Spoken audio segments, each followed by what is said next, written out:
Hello friends, again welcome to தமிழன் கலாச்சாரம்.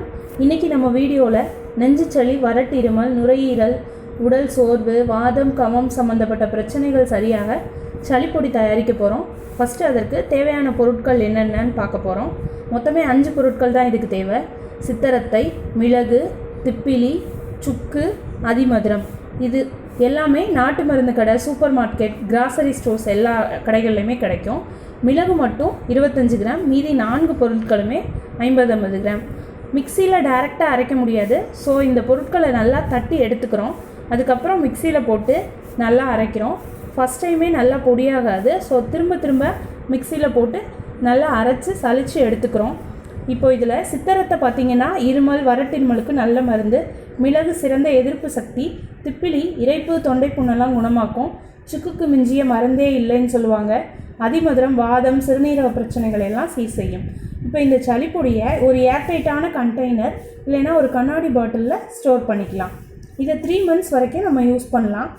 இப்போ இதை எப்படி யூஸ் பண்ணலான்னு நம்ம பார்க்கலாம். 1 டம்ளர் தண்ணி எடுத்துக்கிறோம். 1 ஸ்பூன் பொடி சேர்த்துக்கலாம். இதை 5 minutes நல்லா சிம்லேயே வச்சு கொதிக்க விடணும். இதில் அடிஷ்னலாக வேணுங்கிறவங்க ஒரு 10 துளசி, தூதுவளையில சேர்த்து கொதிக்க விடலாம். எங்கள் வீட்டில் சின்ன குழந்தைங்க இருக்கிறதுனால நாங்கள் வீட்டிலையே துளசி, தூதுவளை செடியெல்லாம் வளர்க்குறோம். அதனால் இப்போ இதில் ஒரு 10 இலை நம்ம சேர்த்துக்கிறோம். துளசி, தூதுவளை ரெண்டுமே சளியை நல்லாவே இறக்குறதுக்கு நல்லது. இதை சேர்த்ததுக்கப்புறம் இன்னும் ஒரு 5 minutes நல்லா கொதிக்க விடணும்.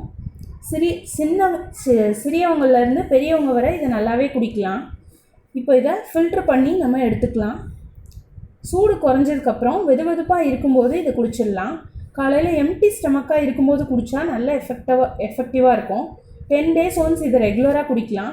சிறியவர்கள் ஒரு 50 ml வரையும், பெரியவர்கள் ஒரு 100 ml வரைக்கும் இதை குடிக்கலாம்.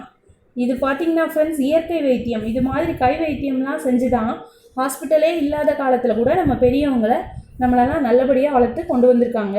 இப்போ தான் ஹாஸ்பிட்டல்னு எல்லாமே போகிறோம். இதை நாங்கள் வீட்டிலையே 7 yearsஆக ரெகுலராக செஞ்சிட்ருக்கோம்.